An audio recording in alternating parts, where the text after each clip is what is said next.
Hi class, nice to meet you all in person finally. I'm Professor Ruby Huang. I am professor who started all this period movement in NTU last semester, and then it was conducted in Mandarin, and this semester the course now is in English.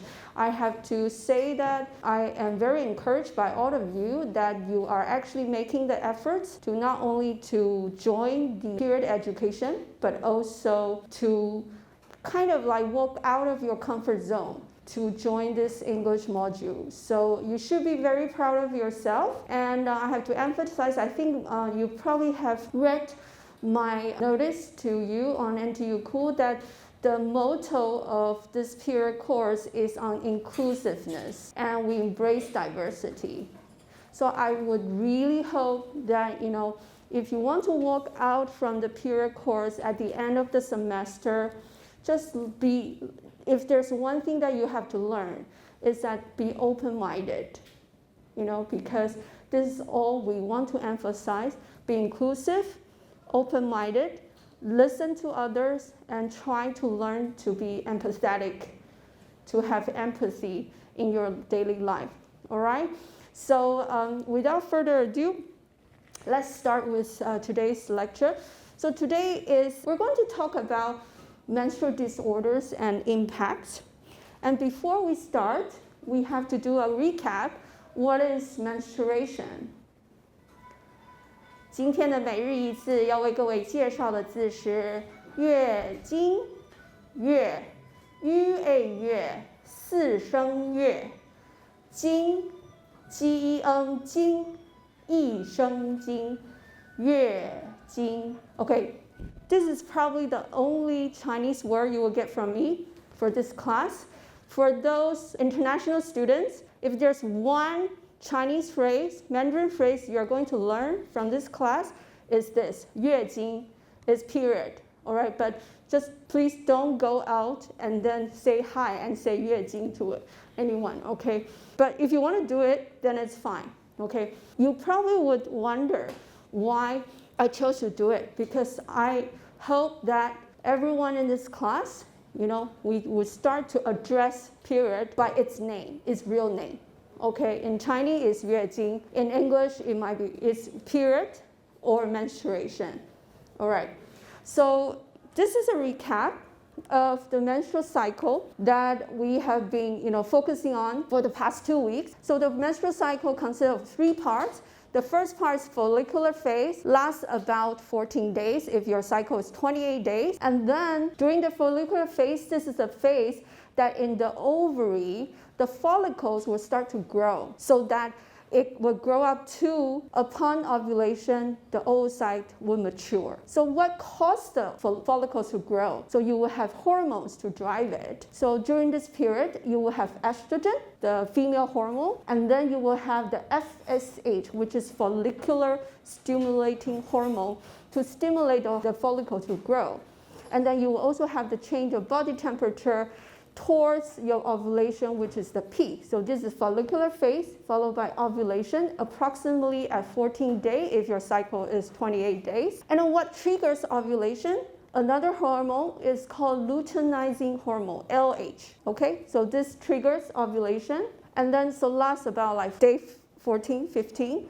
After that, your ovarian follicles will start to kind of regress into luteum. So this is luteal phase. This is why we call it luteal phase. So during this luteal phase, the hormone change from estrogen to progesterone. And then your body temperature also drop a little bit. And during this time, because menstrual cycle is meant to prepare for pregnancy eventually. So your endometrium, which is the lining of the uterus, lining of the womb, will also need to be prepared. It's kind of like, prepare the red carpet. So once the embryo is fertilized, then it will land on the uterine lining and then start to implant and start to grow as an embryo. So you will see the endometrium will start to grow, thicken, and then if there's no fertilization, there's no embryo being produced during that cycle, this is how your menstrual blood flow will start. All right? So I keep saying that if your menstrual cycle is 28 days, so what determines your menstrual cycle is actually determined during the time between the ovulation to your menstrual, the day one of mens, your period. So no matter what, every woman, every lady, this duration is fixed, meaning that your luteal phase is fixed. The only variable duration is the follicular phase, all right? This is important. Why? Either you want to get pregnant, right? Or you don't want to get pregnant. So this is one way to calculate your cycle, all right? So, okay, Slido time. Aru, I won't say that's me. Period comes every 35 days. How many days is her follicular phase? You have to keep in mind we are saying what is fixed. The luteal phase is fixed. That is fixed as 14 days, right? So the rest is your follicular phase. So this is a simple math. So correct. Most people get it right. 21 days, because this is simple math, right? So the period comes every 35 days. So the menstrual cycle is regular every 35 days. So we're saying that what is fixed? The luteal phase, right? So that is fixed 14 days no matter what. So 35 minus 14 equals to 21, all right? So this is a trick because it cannot be 35, right? And it cannot be 7. So you would choose between 21 or 14. And this is a trick question because if it's 28 days, definitely it's 14. So this is 35, so the correct answer will be 21, even though if you don't know that the luteal phase is a fixed period, all right? This is a trick how you do the multiple choice. All right, so what happens during period? Okay, again, this is terminology.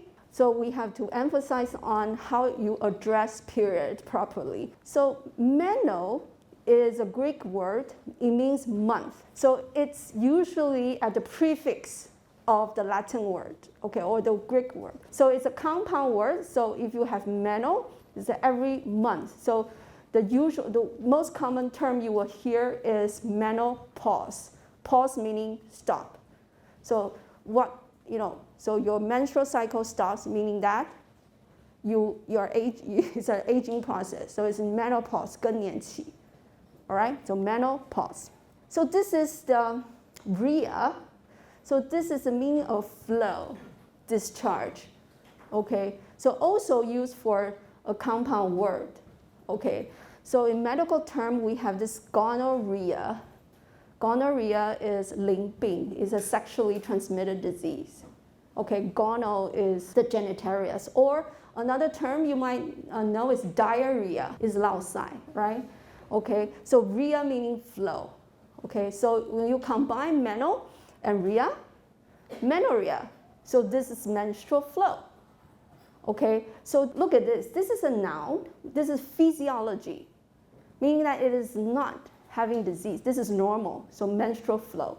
All right, and we talk about in menorrhea during menstrual cycles that what will happen is that you might have irregularity of the period. You might experience, annoyance or pain, or your amount of the menstrual flow might have abnormalities. What Dr. Tsai didn't have time to tell you is that the normal menstrual flow is about 30 ml per month, per cycle. And when you use this Yakult bottle, it's about here. It's at the top of the label of 养乐多. So let's look at them one by one. So irregularity and amount, there are many, many different terms to describe the problem in terms of irregularity or amount. Okay, so let's go through them one by one. No worries, okay? So meno is month, right? Ragia is, we just learned you have rhea, is flow. Ragia meaning that overflow. So it's a lot, okay? So menorrhagia is usually it's regular cycle, but you prolong excessive flow. So it's regular. So it's like every 28 days, but you have to use like 20 pads. That is menorrhagia. And metrorrhagia is irregular cycle. You could have, normal amount, but the cycles are irregular. Like, this month 28 days, next month 35 days, and then the following month probably takes like two months to come. So this is irregular. And then if you have irregular cycle with excessive amount, then you combine these words together, Menstrual. That's it. You probably would have classmates, doing medical school, right? Are there any 医学系 School of Medicine students here, right? Okay, you probably would think that they are very cool. They learn all these cool words, but when you break it down, actually it's compound words. You just pipe them up one by one. That's it. Okay. And so you've had another word is hypermenorrhea. We learned menorrhea, right? Menorrhea is normal flow. Hyper meaning a lot, hyper, right? So you could have regular, normal duration, but a lot, right? And polymenorrhea, again, menorrhea, and then fixed with poly. Poly means frequent. You have many, so you have frequent cycles, okay? And oligo, this is one term you probably know, right? So oligo, 寡糖, okay? So it's infrequent cycles, okay? Another word, amenorrhea. So combined with A, prefix with A with menorrhea is meaning no cycles at all. Questions? Following me? Easy, right? All right, good.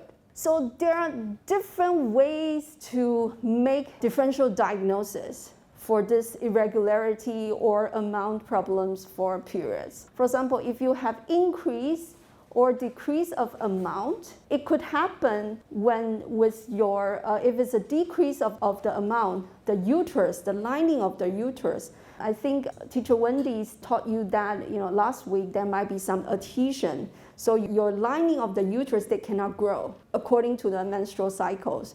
So you definitely won't have blood flow, right? And if you have excessive, large amount, long duration, usually it is something growing on the lining of the uterus. Okay, it could be a tumor, it could be a polyp, it could be cancer, for example. Okay, and if it's change of the menstrual cycle interval, meaning that it could be less than 21 days, longer than 40 days, or even irregular, usually something to do with hormones. Okay, and not having period at all, so it could be either you're pregnant or your ovary just stopped working totally. Like usually we go into menopause around like age 55. So if you go into having no period at all around mid-30s, 35, then this is premature ovarian failure, meaning that the ovaries just stop functioning. All right, and then so for your age, the most important differential diagnosis when someone is having menstrual irregularity or amenorrhea is whether you are pregnant or not. Okay, so probably some of you have experienced that you have, irregularity, menstrual problems. You went to see an OBGYN doctor. The first thing the doctor would do probably is to do a pregnancy test. No matter you say that, no, I have no sexual activities at all, but I'm sorry, we won't trust you. It is not that we deem that you're lying. It's just that because the differential diagnosis is very, very different. If you're pregnant versus you're not pregnant, this is kind of like two different spectrums of what might happen. What's the management? So please, okay, when you're in the emergency room or in your clinic, when the doctor decided to do a pregnancy test, please don't think that the doctor is kind of insulting you or not trusting you, because sometimes to see is to believe. This is why that you will have this news from time to time that patients, reproductive age women going into emergency room complaining about lower abdominal pain, and in this case, it is that she has like growing belly. So she thinks that I must be pregnant, okay? Which is usually what we usually have in the clinic is the other way around, right? Usually, was like, no, it's impossible, I can't be pregnant. But she definitely thought that she was pregnant, but the pregnancy test was negative, and then it turns out that her growing belly was because of a lot of stool, all right? So, okay. We talk about, after you are sure whether there is pregnancy or not, whether you have there are tumors growing in the uterus causing the irregularity or the change of amount of the menstrual blood. But you would notice that some of the etiology, some of the causes for the menstrual irregularity actually comes with pituitary gland and thyroid. Where is pituitary gland?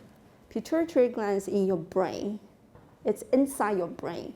Okay, so this is a cross section of the brain. So it's at the mid part of the brain. And then where we have this hypothalamus, this is the 海马回. And then underneath the hypothalamus, you have this pituitary gland. So now 下垂体, okay? Pituitary gland, you have anterior lobe and posterior lobe of pituitary gland. So the function of this brain area is very crucial because we say that even though your menstrual blood was caused by the stimulation of your endometrium by the secretion of the ovarian hormone, but actually what controls the secretion of the ovarian hormone comes from your brain. So this is a very important axis from the hypothalamus, which secretes a hormone called GnRH. No, don't worry about the full name, just remember this, GnRH. And then to stimulate the pituitary gland, which secrete the two essential hormones to stimulate your follicles, which is LH and FSH. And this axis, the end result is to the ovaries of the ladies or the testes of the guys. Okay, so this axis, we call it hypothalamus, pituitary, and gonad. So if it's ovaries, hypothalamus, pituitary, ovary, HPO. If it's testes, it's hypothalamus, pituitary, and testes, HPT. This is conserved in both men and women, boys and girls. Okay, so that's why we have to really think about your brain and your sex organs. Okay, so because these are linked. Okay, so at your age, college girls, the most common issue is you have an ovulatory cycle.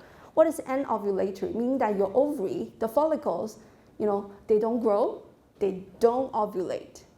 Because they don't ovulate, you're actually meaning that there's something wrong with the hormones. And then your endometrium, the uterine lining cannot bleed, cannot grow. So you have anovulatory, and of course you will have no menstrual flow. So the most common causes would be low or high body weight. You're too skinny or you're too fat, okay? And whether you have eating habits change, your diet, you binge eating or you starve yourself, all right? And exercise, extreme exercise, okay? Or you have stress, or you have disruption of routine. Remember last week we have circadian clock, right? Okay, and then finally you have hormone imbalance. Okay, thyroid, I forgot to tell you about thyroid. Thyroid is here. It's just above your neck. Thyroid is here. So it's actually another very important thyroid. Without thyroid hormones, you will be very, very lethargic. No energy at all. Okay, so it's very important. All right, so I explained to you this is hypothalamus, pituitary gland, ovary, HPO axis. This is super important to control our menstrual cycle, okay? And so that's why, if you walk out of here, you have to at least remember hypothalamus, secrete GnRH to stimulate anterior pituitary gland, to stimulate LH, to secrete LH, FSH, and then to stimulate your ovaries or testes to produce sex hormones. If it's ovary, it is estradiol or progesterone. If it's testes, it's testosterone. So guys, if you have this axis is perturbed, your testosterone level will also be low. So testosterone is very important to drive, activities. It's an aggressive hormone. So you will also feel that you're down. Right? So this axis is very important for both sexes. All right, so this is one example. Diana is a 17-year-old female who had her first period at 14 and had regular menstrual cycles until she was 15. However, at the age of 16, her period stopped. She has been without menstruation for 21 months At age 15, she weighed 55 kg and had a BMI of 21 kg per square meter. So how do you calculate BMI? BMI is weight divided by height, meters square.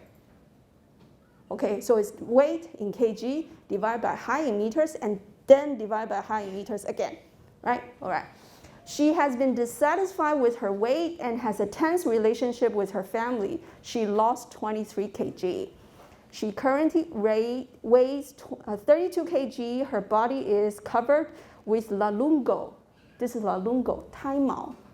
So this only happens for babies, those tiny, tiny hairs for babies. And her breasts are shrunken. Okay, got it? What is Diana's BMI now? This is also a trick question that you actually can guess, just guess. All right, most of you got it right. Okay, so why I say this is a trick question? Because this is a loss of body weight, right? And in the question, in the scenario, already gave you that she had the previous BMI of what? 21. She's losing weight. And we could assume that she's not shrinking in height or growing taller, right? So she probably stayed the same height, right? So it cannot be 21 because she's losing weight, right? And could it be 30? No, 30 is more than 21, so this is gaining weight, right? Could it be 2? No, I haven't seen anyone with a BMI of 2, right? Because it probably won't exist. So the correct answer is 12. Because last semester, some of you asked me, but you didn't give us the height of the girl. I was like, actually, you don't need to know the height, all right? Right, this is a trick, huh? Right, but why is it important that we know the BMI? So Diana is actually suffering from anorexia nervosa. This is a 厌食症. Okay, so the Princess Diana, she actually suffers from the bulimia, which is the other spectrum of anorexia nervosa. This one is you don't eat at all. Bulimia is you eat and then you binge, you vomit, you induce vomit. But to achieve the same result is to lose weight, all right? So usually this is a psychological disorder. So this has a diagnosis criteria on the DSM-5. So DSM is our psychological disease category, okay, right? So usually you can see that these ladies or these guys also, that you would think that you are fat, even though you are already quite skinny. But the mirror image reflected would always remind you that I am fat, I am fat. And then for anorexia nervosa, you have severity. So the severity is based on BMI. So that's why BMI is important. That if you smile, your BMI is 17. I don't want to tell you my BMIs, but it's you can calculate your own BMI to know that whether you or not you're too skinny, right? But you have like very, very severe case. Extreme cases is less than 15. So just now our case, her BMI was what? 12, all right? So it's very extreme. So not just that they have severe weight loss, they don't eat, they don't consume, is that also you have the perception of your body image being distorted. You always think that you're fat, but you're not. Okay, so this is one of the diagnoses of anorexia nervosa. Okay, another example, Naomi is a 24-year-old woman who had her first period at age 13 and had regular periods until she was 22. However, she has had very little menstrual flow for the past 2 years and then only had it 3 times. She currently weighs 61.4 kg and has a BMI of 21 kg per meter square. Her other physical examinations appear normal. After continuing to ask about her daily activities, she reveals, this is typo, that she has been exposed to high-intensity sports training in the past 2 years with 3 hours of running and aerobic training a day. This is something that it will occur to you and your friends, for your age group, all right? So Naomi's period is having polymenorrhea, oligomenorrhea, menorrhagia, or hypermenorrhea. This one easy, right? Okay, most of you got it right. So because the scenario is she hasn't had period she has very infrequent period for the past 2 years, right? She had very little menstrual flow and then only had it 3 times over 2 years. So it's very, very infrequent, right? So it cannot be poly. We said poly is frequent, right? Very little flow, meaning it's not hyper, right? So oligo. Okay, so you're correct. So oligo. So now we need to think about why. Why exercise? Excessive exercise, why dietary change will affect your ovary, will affect your menstrual flow. Why? All right? So this is where we learn why. So I want to introduce you to this. It's called female athlete triad.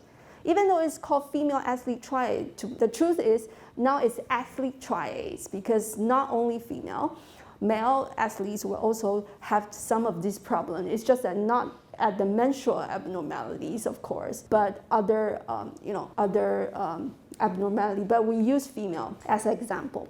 So this is a female athlete triad. What happened is this is a 3 intertwined factors to affect the menstrual cycles and menstrual abnormalities. You would need to have a balance of your energy intake to sustain your bone health, and then to have a balance of the menstrual cycles. So if you have an imbalance of any one of this, for example, your energy imbalance, you have reduced energy with the disorder of eating, you don't eat at all. So what will happen is your menstrual cycles, you will start to have the luteal phase, the defects, and resulted into the end ovulation. Your follicles won't grow, and then because your follicles won't grow, so your lining, your uterine lining won't grow as well.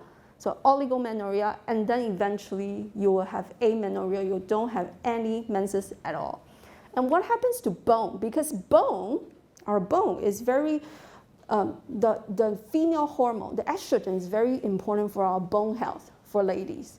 That's why we always say that before you reach menopause, you have to get enough sunlight, drink milk, calcium reserve, and exercise to have a bone reserve. Because after menopause, after the depletion of estrogen, the bone actually will have increased the chances to lose the bone's density. So it's osteoporosis. Okay, so this is intertwined. All right, so this is called female athlete triads. So this year is the Olympic year, right? So in the summer, no, not this year, last year. But this year now we have the Winter Olympic. Last year was the Summer Olympic, okay? So this is a perfect timing that we take a look of this. So this is actually quite common among athletes, probably among you guys as well. Okay, so this is a study done in Japan. So there were 2 universities, and they have questionnaire to interview 531 athletes and 20 non-athletes to ask about their menstrual disorder or their energy, diet intake, or their bone density, their low bone density criteria, okay? And then try to correlate with their sport intensity because they conduct different sports. You can see that they have different groups of sports: fencing, volleyball, badminton, running, swimming, etc. Okay, if you're interested in it, you can read more in detail, but you can see that, okay, MD is menstrual disorder. Okay, to have the female athlete triads to establish, you can have athlete having one problem, either eating, either bone, or either menstrual. Okay, you will have some athletes have 2, you will have athletes that have 3, all of them, okay? So that's why it's triad. And if you look at this, if you just look at anything involving menstrual disorder, MD, right? You will see that, actually menstrual disorder is the most common disorder for the female athlete triads, other than the energy or the bone. Okay, and then if you combine all this, like 50% of this college female athletes actually suffer from menstrual disorders. 50%, think about that, it's half, all right? So it's very, very common. And this is another study done in, I think it's Sweden. So they look at menstrual dysfunction and body weight satisfaction, not Swedish, Finnish, okay, Finland, to look at young athletes and non-athletes. They actually follow them from their adolescent, 14 to 16, to 18 to 20, and then to young adulthood and adolescence, all right? So you would see that for those adolescents, if you are athletes versus non-athletes, to have amenorrhea, you have 4.7% versus 0%. And most of these adolescent athletes having amenorrhea, they have low BMIs. So they are skinny, they don't have menstrual cycles around 14, because usually, now with the good nutrition, now our menstrual menarche usually starts around 12, even earlier, 10 years old. So by the time these adolescents hit 14 to 16, they haven't had their menses, meaning something is wrong, okay, 4.7 of them. And then in the young adulthood, 18 to 20 years, you've compared these two groups, anyone reported to have menstrual disturbance, those athletes, 38.7% versus 5.6% of non-athletes, okay? And then these athletes, these young women that are sporty, active, they conduct sports that are more intense, okay? And then, so it tells you that it's actually happening in the real world, okay? So why is this? Why is this?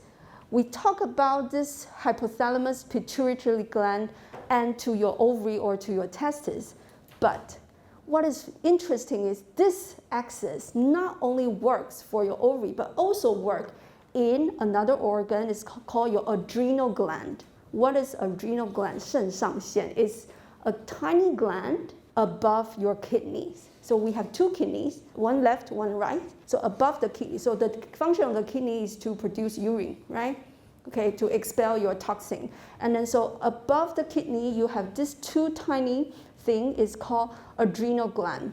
Adrenal gland is very important because it secretes epinephrine, norepinephrine, and cortisol. Remember cortisol last week? Dr. Wendy said that cortisol is essential to regulate your circadian clock. When you awake, when you start to wake up, the cortisol start to release. Like now we're at 5 o'clock. Your cortisol level probably is very down because I can see some of you probably is drifting away. So your cortical, your attention, it affects your alertness. Okay, so this is essential. So the hypothalamus and pituitary also works with stimulate your adrenal gland. So the cortisol, aka stress hormone, will be released upon stress or emergency. So this is fight or flight. So you can imagine now in Ukraine, a lot of cortisol, right? So this is stress hormone, okay? And we talk about how it affects the circadian rhythm. The cortisol will start to release after, you start to waking up. So this is an essential cortisol. And then so this is to tell you that actually the hypothalamus and pituitary, this part of your brain, you have a lot of neuron nucleus here inside your brain, secrete a lot of hormone to stimulate either the ovaries or either the adrenal gland. They are essentially at the same region of your brain. A tiny, tiny region of your brain control whether you will fight or you will flight. Control whether your sex organs, your ovary and testes could produce the hormone you need. Think about that. It's a tiny region of your brain. All right, so, and then we talk about this tiny region of your brain, not only control your ovary, testes, and your adrenal gland, it also control your appetite. Your appetite, it links to your stomach. It links to your fat in your body, all right? So this tiny region links to your stomach, links to your fat, and then will regulate based on whether you have enough to eat or you should stop eating. So this is actually a central center to say, okay, Ruby, it's enough, stop eating. Or is that, okay, Ruby, you need to eat more, go and eat. This is your central control, all right? So that is, you probably can imagine, then when you have abnormal diet, you start to starve yourself, you start to diet. You only eat, right? You only drink water, or you don't eat at all, or you have your exercise. You exercise a lot. Okay, so that's why all this will feed back to your brain, the hypothalamus and pituitary axis, to affect whether you have menstrual cycles or not. All right.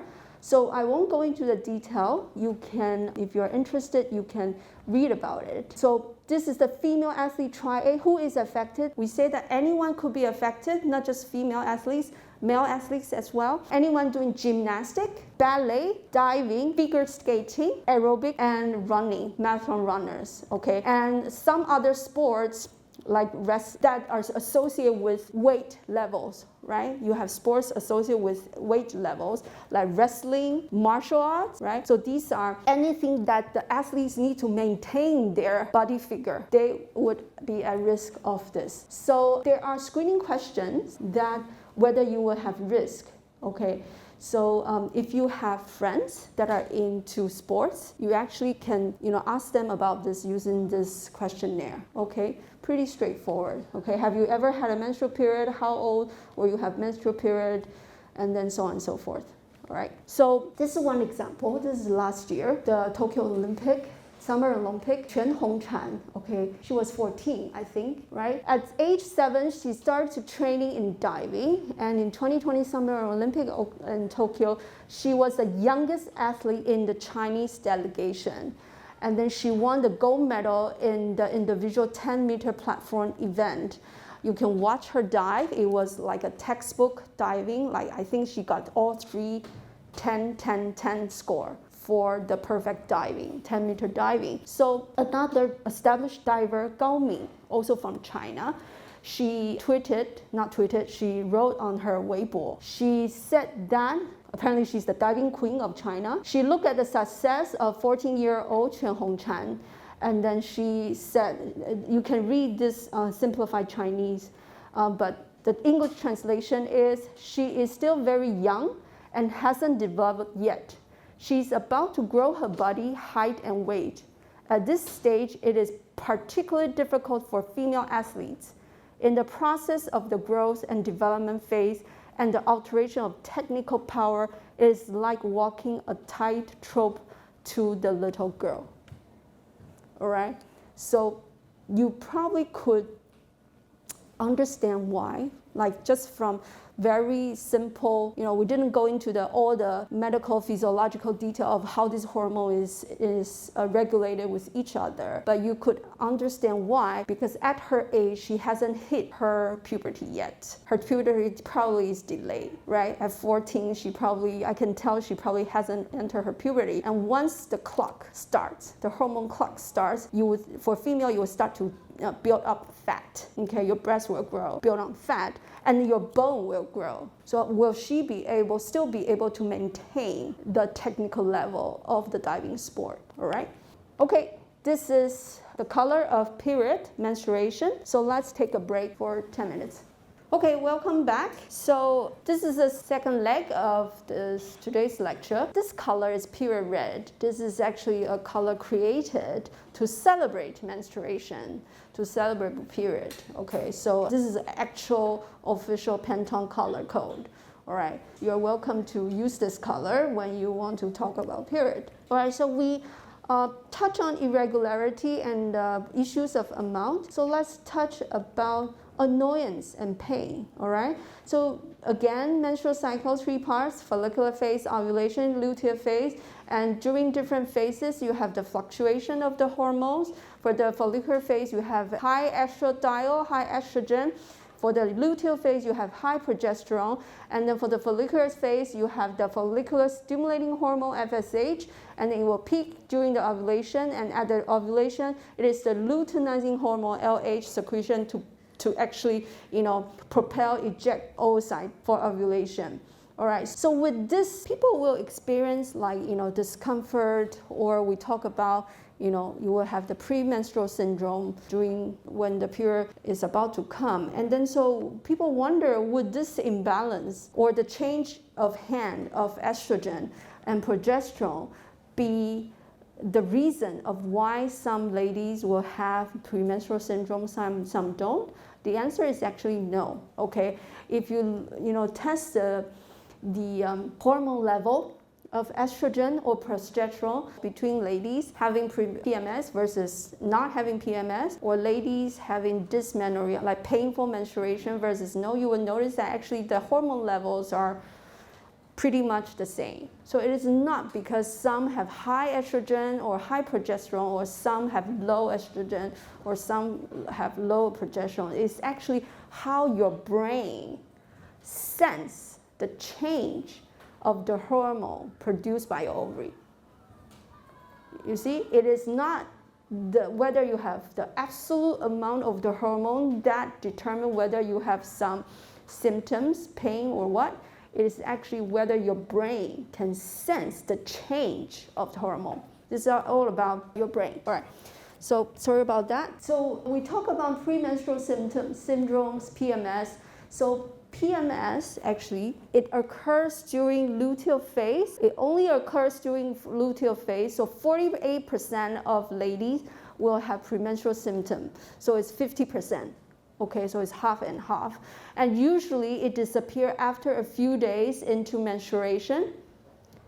All right? And then it consists of two parts of symptoms, either somatic in your body or symptoms in your brain, psychological. So it could be a change of appetite, you have weight gain, or abdominal pain, back pain, headache, and your breast will have swelling, and you feel nauseous, constipation, diarrhea.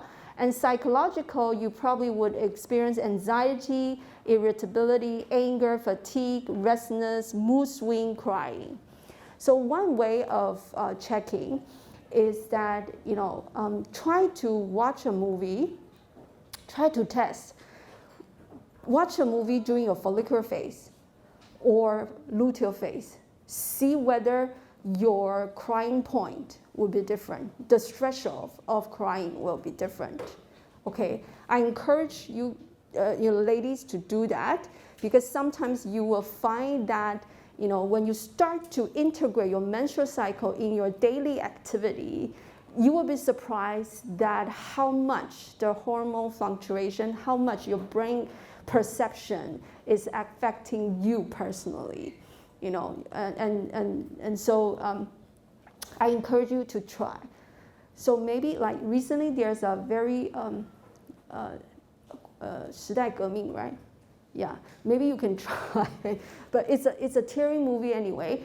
But yeah, just try watching a movie at different period of your menstrual cycle. But there is more severe form of PMS. We call it premenstrual dysphoric disorder, PMDD. Okay, so PMDD, we said that PMS affect about 45% of ladies, right? PMDD, a more severe form, it affects about 1 in 20. 1 in 20. So it's not rare. It's actually not rare. So it actually is a clinical diagnosis. It's also in our psychiatric DMS-5. So what happens is that your day 1 to day 7 during menstruation, you actually, you don't have any symptom, because we said that it's similar to PMS. Once you have menstruation, it should die down. And then day 8 to day 14, this is actually the most comfortable time. And then your PMS symptoms will subside. And then day 15 to 21, you start to have just some symptoms to surface. And then at day 22, day 28, this is the height of the PMDD symptoms. This is the maximum. So what is the difference between PMDD and the usual PMS? It is that you would have this symptoms at most of the menstrual cycles, like every month, every cycle. And then you will have at least 5 symptoms, and at least 5 of these symptoms will consist not only the physical symptoms, meaning that not only you will feel headache, not only you will have abdominal pain, but it has to combine with psychological symptoms. And these symptoms may be anxiety, depression, loss of interest, irritability. It would be severe enough to affect your social life with your family, or with your friends, or with your colleagues. So remember this, or even that it would even have that depressive drive to suicide. Okay, so some of the symptoms are actually very similar to depression. Okay, so remember this, like PMDD is actually a very severe form, mostly psychological symptoms that would affect your daily life, your social activities during the time of your premenstrual period. And then it will go down after your menses come, okay? And actually, the PMDD, we say that scientists have research on why causes PMDD. I'm not going to play this video now. You can think you have that in NTU Cool, please watch them. So it actually is because of the chemical imbalance of the metabolite from your hormone that your brain, triggering your brain, that your brain actually sensing it differently. Okay, so this is all chemical reactions. So this is PMDD, okay? And then it has genetic, so meaning that some families, the mother, the sisters, the daughters, okay, they would have the genetic trait of PMDD, all right? So it can pass down, all right? And then, so this is chemical. Again, this is not, there's another video to talk about how your brain sense differently the chemicals to trigger the PMDD, okay? All right, okay. So how do we know whether you have PMS or PMDD? So this is a simple exercise, it's called menstrual diary. So you have two forms of menstrual diary. This is the left-hand side is by the National Association Premenstrual Syndrome, NAPS. So this menstrual diary, you can see that from January all the way to December, and this is from day 1 to day 31. Okay, so basically you document your symptoms using this menstrual diary for at least 2 cycles, 2 months, 2 cycles, 2 menstrual cycles faithfully. So this is menstrual diary. And another one is a questionnaire. It's the Premenstrual Symptom Screening Tool questionnaire, PSST questionnaire. So this is a questionnaire, you have symptoms listing here, and then you have like not at all, mild, moderate, severe. So this questionnaire, you can do it for yourself. You can also do it with your friends or your volunteers, okay, to see whether or not someone is having this. Okay, so this is menstrual diary. So we talk about you have to keep this menstrual diary for at least 2 menstrual cycles, 2 consecutive menstrual cycles. And then let's take a look of the left-hand side, that the M is menstruation, and that the blue curve is whether or not the symptoms will affect your quality of, will have effect on the quality of your life, whether you can function or not. Okay, and then you can see that this one, you would have this is menstruation, right? 2 menstruation, you will have this kind of like 50% effect to affect your quality of life just before your menstruation. After menstruation goes down, your quality of life the effect is 0, meaning that you can function normally. And then it goes up, just peak before the next menstrual cycle and goes down. All right, so usually this is like, if it's mild, it's physiologic PMS, because you can still function like 50%. And then the second one is that you would have 2 menstrual cycles, right? And then the effect on the quality of life before the menstrual cycles, they actually peak. You cannot function. So this means that you actually have pretty severe premenstrual syndrome. Okay, and then you will have the third one, whether you have these 2 menstrual cycles, you have before menstrual cycle, the effect is very high. You basically cannot function, but after your mens comes, it gets better, but still, you're down to only probably like from 80% down to like 50%, 60%. So meaning that there's something at your baseline already, and the menstrual period make it worse. For example, you might have people having like depression or schizophrenia, and the menstrual cycle make it worse. Understand? All right? For these previous two, meaning that there's no preconditions. And then finally this one, for your menstrual cycle, and you find that this person actually cannot function anyhow, no matter, has nothing to do with menstrual cycle. Okay, so this is probably other disorders. Okay, so this is when you need to refer to the psychiatrist. All right, so this is PMS. We said that it affects 45% of women, and PMDD affect 1 in 20. And then they have overlapping symptoms, but the most crucial differentiation is that PMDD actually impairs the functions a lot, impairs the social activity, and it occurs every month, every cycle, right? And then what can you do to help? Exercise, have balanced nutrition, and then you can have cognitive behavior therapy, have good social support, have adequate rest, and then you can take a hot bath, take vitamins. Some students ask me whether take chocolate works. It does, right? Chocolate works. Why chocolate works? For the exact mechanism, we don't know, but chocolate, the metabolites, also has chemicals that will stimulate your brain to feel good, all right? So it's all here, all right? It's all here. And of course, you can take medications. This is SSRIs, selective serotonin uptake inhibitors. This is similar to what you would treat patients with depression.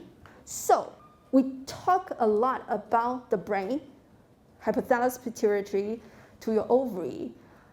I think now you probably can understand why we touch on so much about that.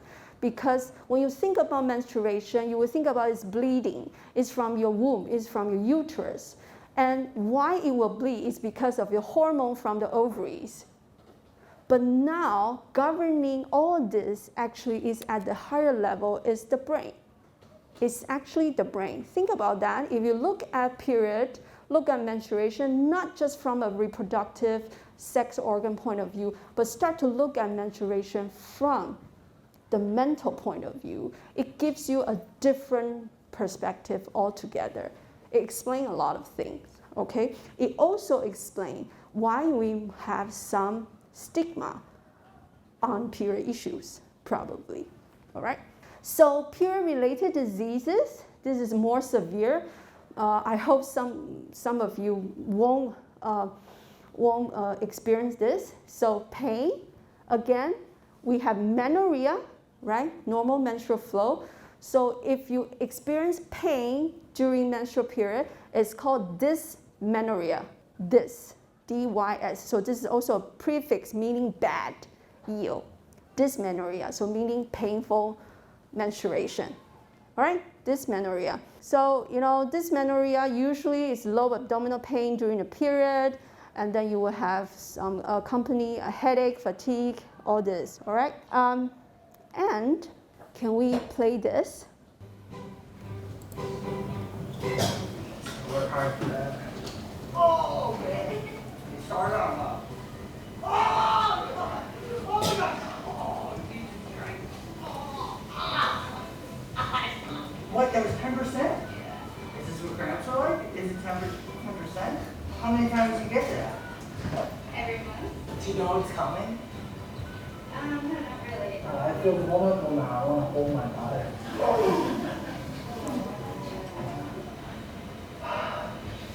Yeah? Alright. Is it going right now? And you're talking? That's what I was doing? That's what I was doing. It's still going? It's been going this whole time? This is probably like a 9. You can just walk around. Just pretend like nothing's happening.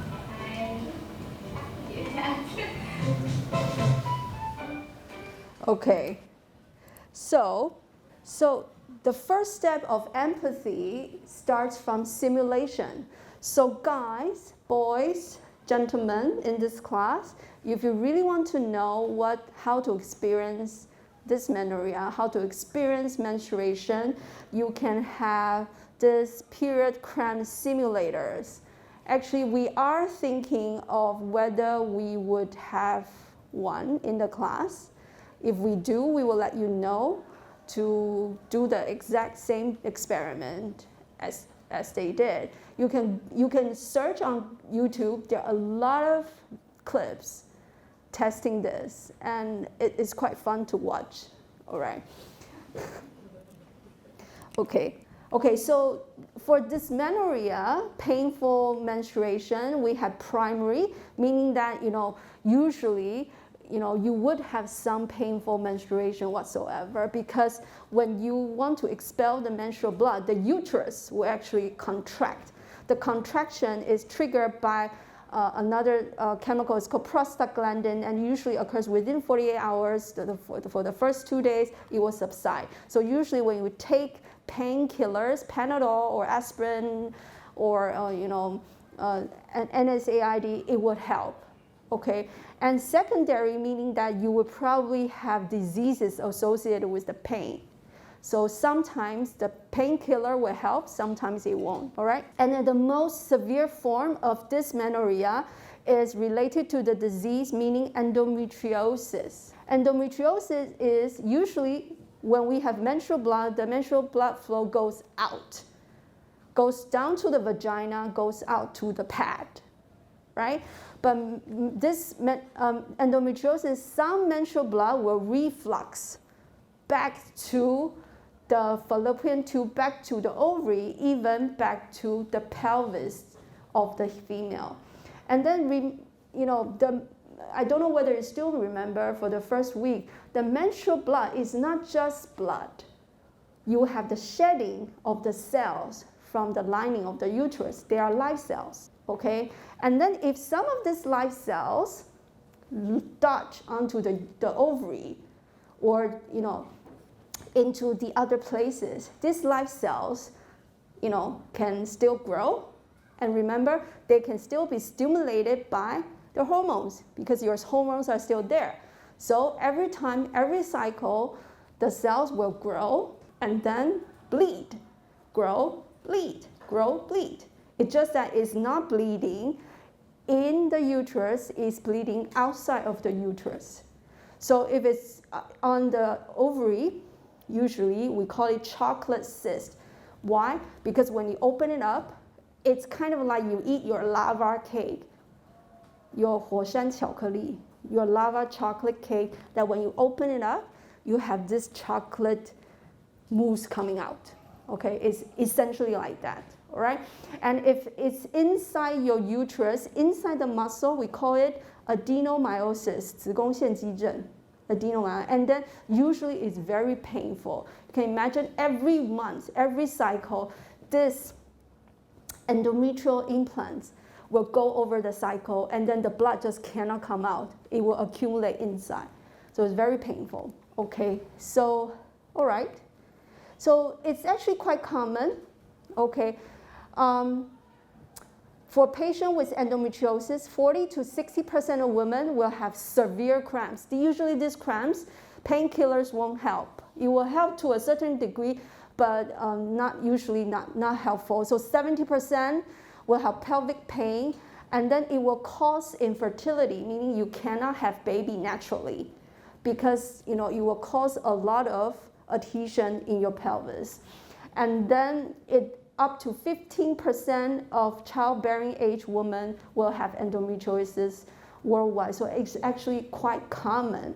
And then women from all ethnic groups will have it. So Chinese, Caucasian, African, American, they will all have it.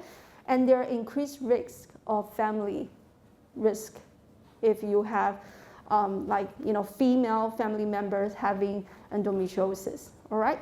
And okay, let's take a look of this.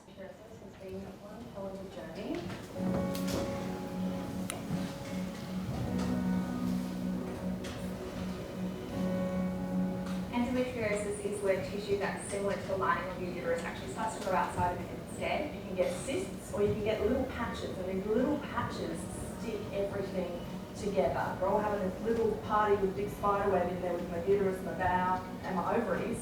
They're all stuck together.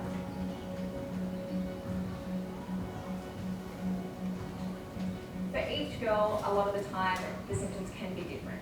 My period started when I was 10, and my pain started somewhere between the ages of 10 and 13. I honestly don't even know how to explain the pain. It just felt like someone was stabbing me constantly into my lower stomach. The pain feels like a cat is scratching inside your uterus walls. I've broken my shoulder before, and that doesn't even compare to the pain of endo. I've only just realised pretty much now that I'm 25 that I was not having a normal period all these times. It was deemed normal to have a bit of pain, so you'd go to school, you couldn't do PE, but no one knew what was wrong, so you kind of just toughed your way through it. I've only got a split second to say to someone, I'm going to faint. And then I'm on the floor hugging a fit. There was a time it happened in hospital and I almost bit off my tongue so loud.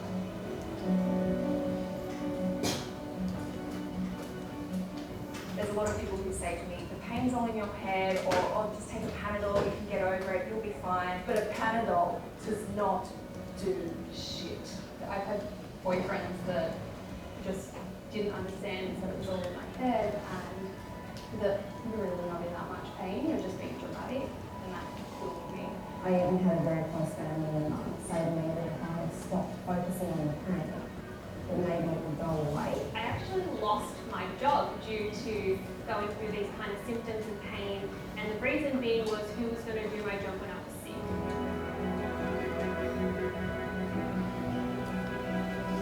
You have to get surgery, and hopefully you don't have to keep having the surgery. I got diagnosed when I was 15, 16, roughly around then. I'm now 21, and in that period of time, I've had 6 surgeries. I had surgery, sadly they weren't able to remove it. It won't affect everybody, but for me, endometriosis has affected my fertility as well. You know, I can't naturally fall pregnant. My gynecologist has pretty much said that he doesn't see me being able to fall pregnant over the age of 30. Ironically, there's a thing called endobelly, where we get big flare-ups and we look 9 months pregnant without the baby.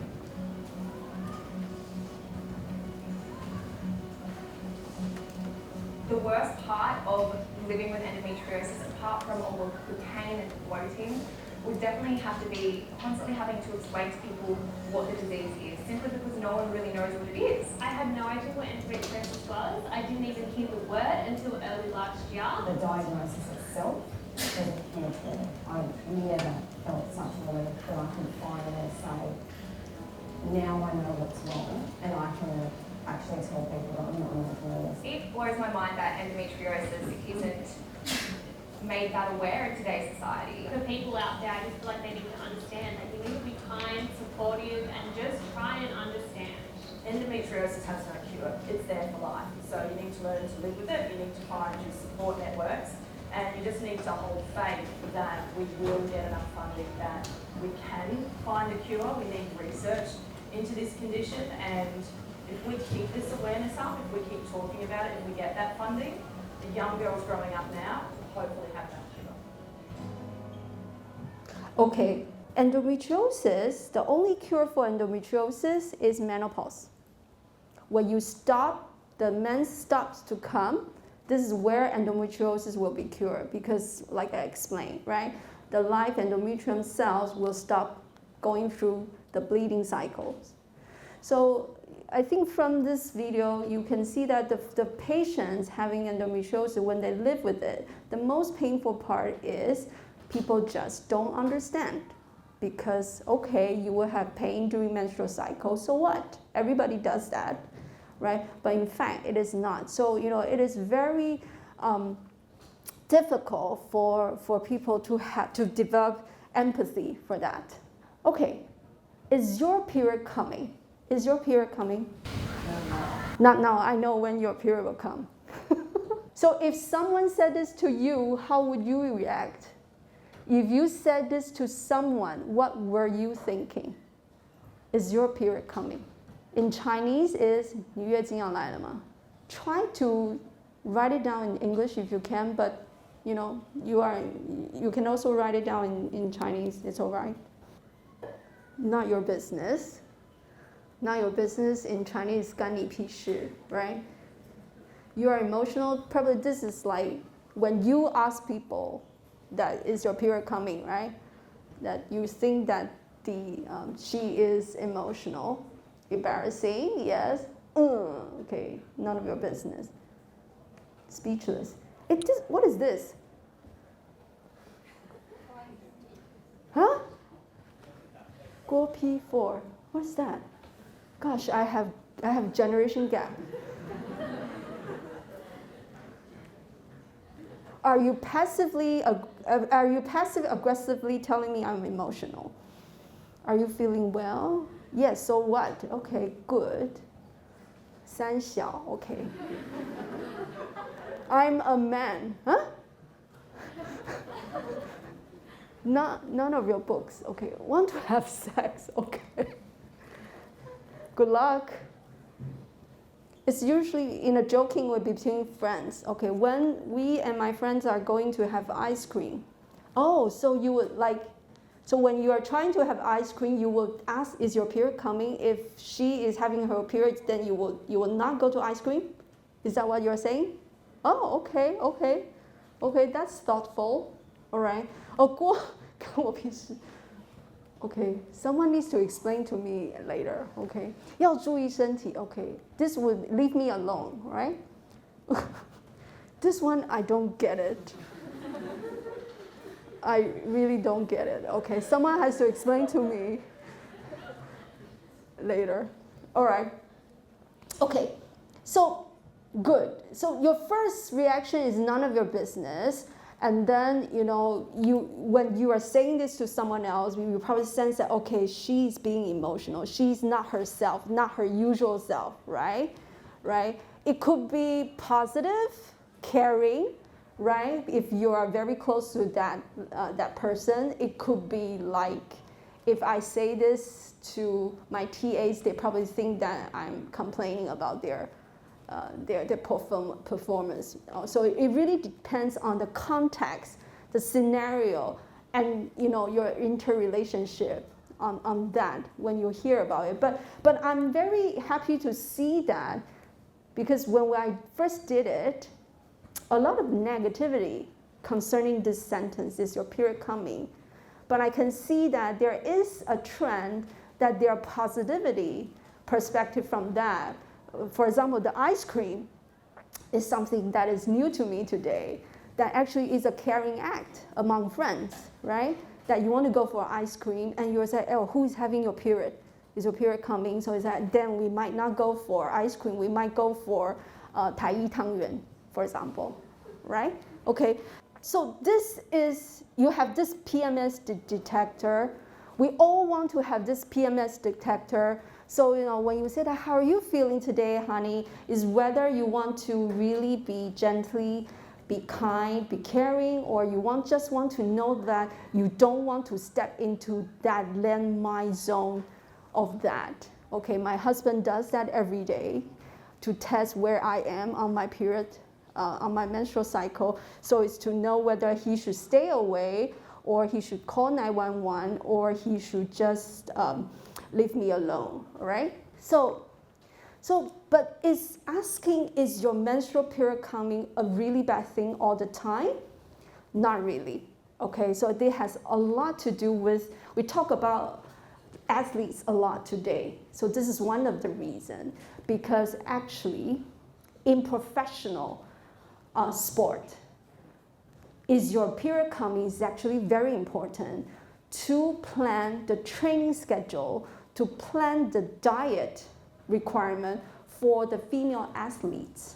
Now, this is a trend to the point that you have companies coming up with apps that integrated all sorts of sport data they can get for individual female athletes to plan for her individual training. And this is not new. You can see that there are several news. This is, how tracking menstrual cycles help women in sport. This is the American U.S. women's football team. They won the World Cup. So when they were interviewed, they said that because the training cycles cater to their individual menstrual cycles. So now you can see that when you ask about is your period coming, we can see that the stigma behind that 干你屁事, none of your business, now turns into a positivity is, yes, this is my business because I'm your coach. I need to know whether your period is coming, because during different menstrual periods, remember last week, teacher Wendy said that during different time of the day, during different interval period of your menstrual cycle, the repair of your wound differs a lot. So when you have injury during your follicular phase versus you have injury during your luteal phase, the response to repair the wound of your body differs a lot. So it is why now in professional elite sport, tracking on the menstrual cycle, asking is your period coming is no longer a taboo. All right, let's watch the next.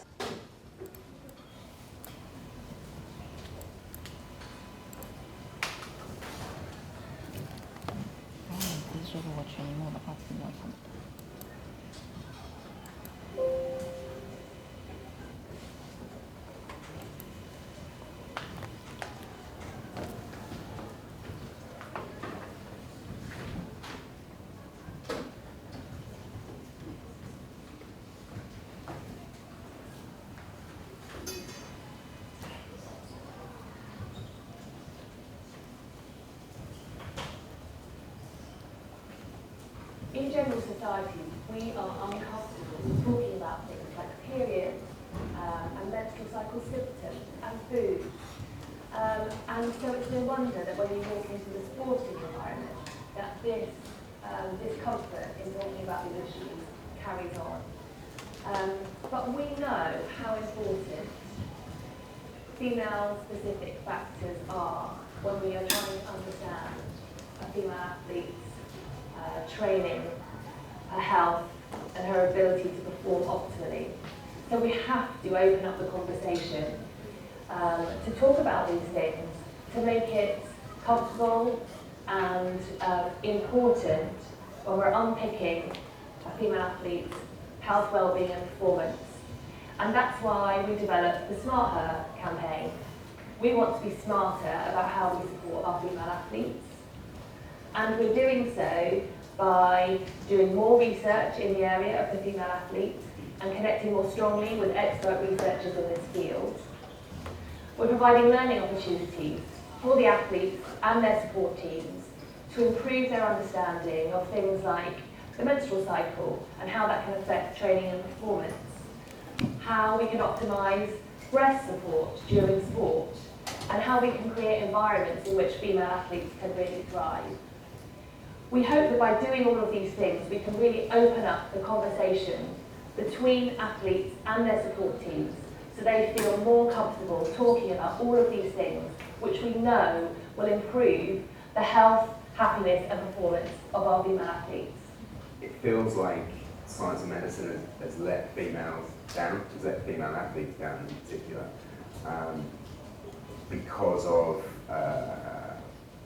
because historically academics have shied away from doing any research that involves females and specifically taking into account the menstrual cycle. So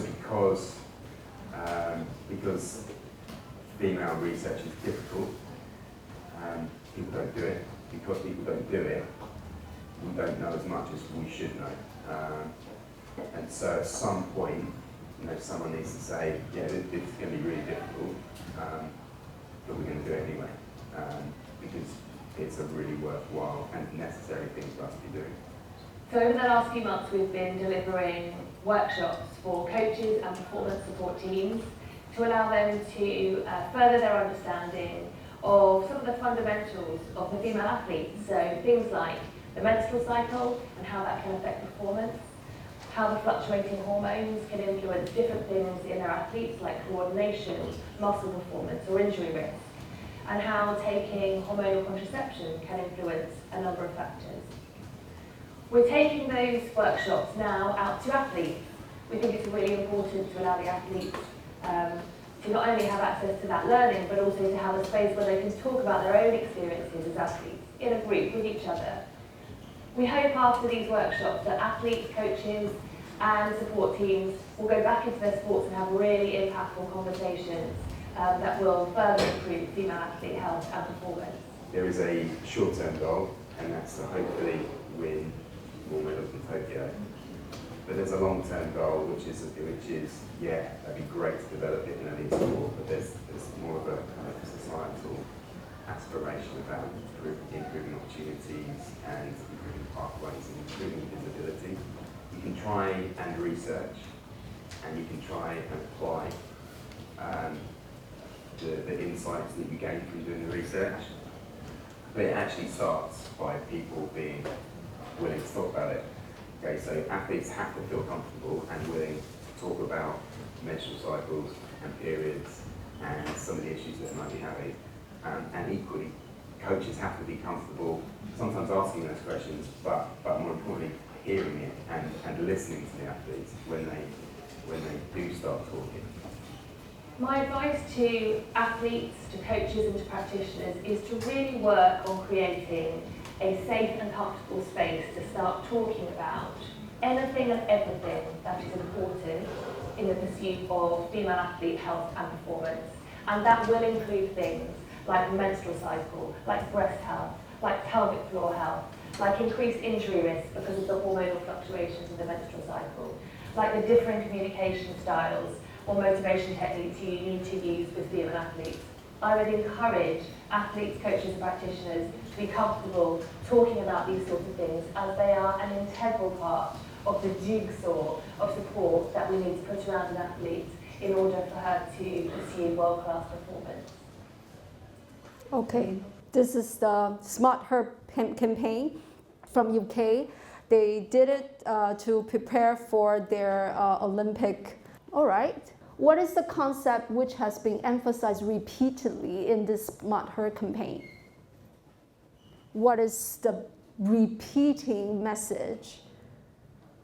Even if you can't understand the whole clip, but there are several repeating messages that have been touched upon by both of the speakers in the clip.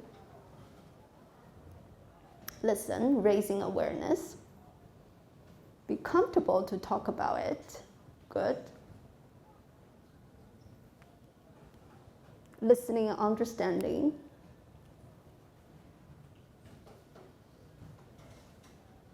They speak English. Yes, they do.